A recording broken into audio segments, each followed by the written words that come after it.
ರೈತರು ಅಲ್ಲ, ಬೆಂಬಲ ಮುಂಚಿಂದನೂ ಇದೆ.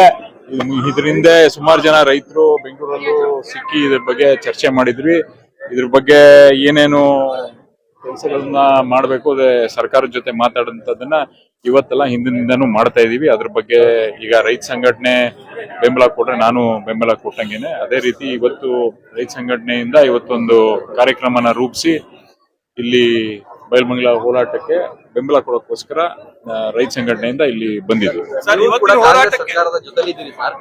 ಸರ್ಕಾರ ಎಷ್ಟು ಹಠ ಮಾಡಿ ರೈತರ ಭೂಮಿನ ಕಿತ್ಕೋಬೇಕು ಅಂತ ಈಗಾಗಲೇ ಫೈನಲ್ ನೋಟಿಫಿಕೇಶನ್ ಮಾಡಿದೆ ಸರ್. ಈ ನಿಟ್ಟಿನಲ್ಲಿ ಸರ್ಕಾರದನ್ನ ಹೇಗೆ ಮನವೊಲಿಸ್ತೀರಿ? ಅಲ್ಲ, ಈಗ ಹೋಗಿ ಅವ್ರಿಗೆಲ್ಲರಿಗೂ ಗೊತ್ತಿರೋಂಥದ್ದೇ ಈಗ ಗ್ರೌಂಡ್ ರಿಯಾಲಿಟಿ ಏನಂತ, ಎಷ್ಟು ಫಲವತ್ತಾದ ಭೂಮಿ ಇದೆ, ಎಷ್ಟು ಮರಗಳಿದೆ, ಎಷ್ಟು ಜನರು ಇದ್ರ ಮೇಲೆ ಅವಲಂಬಿತರಾಗಿ ಜೀವನ ಮಾಡ್ತಿರೋದು ಅಂತದನ್ನ ಇವ್ರಿಗೆಲ್ಲರಿಗೂ ದುಡ್ಡು ಒಂದೇ ಪರಿಹಾರ ಅಲ್ಲ. ನಾನು ಹೇಳ್ದಂಗೆ ಹಿಂದೆ ಎಲ್ಲ ಸಾಲ ಮಾಡ್ಕೊಂಡಿರೋಂಥವ್ರು ರೈತರು ಇಲ್ಲಿ ದುಡ್ಡು ಕೊಟ್ಬಿಟ್ರೆ ಅವ್ರ ನೆಲಾನೇ ಹೊಟ್ಟೋದ್ರೆ ಅವ್ರಿಗೆ ದುಡಿಮೆ ಮಾಡ್ಕೊಂಡು ಇರಕ್ಕೆ ಗೊತ್ತಿಲ್ಲ. ಯಾವ ರೀತಿ ಅದನ್ನ ನಿಭಾಯಿಸ್ಬೇಕು ಅನ್ನೋದನ್ನು ಅವ್ರಿಗೆ ರೈತರುಗಳಿಗೆ ಗೊತ್ತಿಲ್ಲ. ಅವ್ರಿಗೆ ಗೊತ್ತಿರೋಂಥದ್ದು ಭೂಮಿಯಲ್ಲಿ ದುಡಿಬೇಕು, ಬರೋಂಥದ್ದು 3 ತಿಂಗಳು 6 ತಿಂಗಳು 9 ತಿಂಗಳು 1 ವರ್ಷಕ್ಕೆ ಏನ್ ಬರುತ್ತೆ ದುಡಿಮೆ, ಅದರಲ್ಲಿ ಊಟ ಮಾಡ್ಕೊಂಡು ಹೋಗೋದಂಥದ್ದು ಅವ್ರಿಗೆ ಕಲತಲಾದಿಂದ ಬಂದಿರೋಂಥ ಈ ಜಮೀನುಗಳಲ್ಲಿ ಕೆಲಸ ಮಾಡ್ಕೊಂಡ್ ಬಂದಿರೋಂಥವ್ರು. ಅದನ್ನ ಅವ್ರಗಳಿಗೆ ಬಿಟ್ಕೊಟ್ಟು ಅದೇ ರೀತಿ ಯಾವ ರೀತಿ ಅದನ್ನ ಅವ್ರಿಗೆ ಜೀವನ ಯಾವ ತರ ಕಟ್ಕೊಂಡು ಹೋಗ್ತಾ ಇದ್ರು ಅದನ್ನ ಕಟ್ಕೊಂಡು ಹೋಗೋಕೆ ಅವಕಾಶ ಮಾಡ್ಕೊಡ್ಬೇಕು.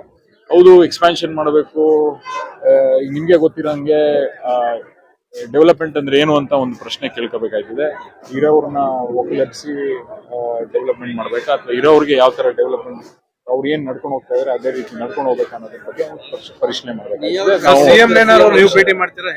ಡೆಫಿನೆಟ್ಲಿ ಅದ್ರ ಬಗ್ಗೆ ನಾನು ಯಾವಾಗಲೇ ಪ್ರಸ್ತಾಪ ಮಾಡಿದೆ. ನಾನು ಮಾತಾಡ್ಬೇಕಾದ್ರೆ ಇಲ್ಲಿಂದ ಯಾರ್ಯಾರು ಬರ್ತಾರೆ, ಅವ್ರನ್ನ ಈ ಭಾಗದ ಜನರು ಮುಖಂಡರುಗಳು ಯಾರ್ಯಾರು ಇದಾರೆ, ಈ ಹೋರಾಟ ನೇತೃತ್ವ ಯಾರು ವಹಿಸ್ಕೊಂಡಿದ್ದಾರೆ ಅವ್ರನ್ನ ಕರ್ಕೊಂಡು ಹೋಗಿ ಮಾನ್ಯ ಮುಖ್ಯಮಂತ್ರಿ ಅವ್ರ ಹತ್ರ ಇದನ್ನ ನಾವು ಅವ್ರಗಳ ಜೊತೆಗೆ ನಾವು ಧ್ವನಿಗೂಡಿಸಿ ರೈತ ಸಂಘಟನೆ ಜೊತೆ ನಾವು ಇದ್ದು ಅವ್ರಿಗೆ ಏನ್ ನ್ಯಾಯ ದೊರಕಿಸ್ಕೊಡ್ಬೇಕು ಅದೇ ರೀತಿ ನಾವು ಹೋರಾಟನ ಮಾಡಕ್ಕೆ ಇನ್ನೂ ಗೊತ್ತಿಲ್ಲ. ಸರಿ, ಕೈ ಬಿಡ್ಬೇಕು, ಪರಿಶೀಲನೆ ಮಾಡ್ಬೇಕು ಅಂದ್ರೆ ಅರ್ಥ ಮಾಡ್ಕೋಬೇಕಾಗ್ತದೆ ಅಂತ. ಯಾಕಂದ್ರೆ ಎಷ್ಟ್ ಜನ ಜೀವನಕ್ಕೆ ತೊಂದರೆ ಆಯ್ತಾಯ್ತು ಅನ್ನೋದು. 9,600 ಎಕರೆ ಏನ್ ಕಮ್ಮಿ ಜಮೀನಲ್ಲ. ಆತ್ಮೀಯರೇ, ನಮ್ಮ ಮಾಧ್ಯಮ ನಿಮಗೆ ಇಷ್ಟವಾದಲ್ಲಿ ಮೇಲ್ಕಾಣಿಸಿದ ನಂಬರಿಗೆ ಆರ್ಥಿಕ ಬೆಂಬಲ ನೀಡುವ ಮೂಲಕ ಪ್ರೋತ್ಸಾಹಿಸಿ.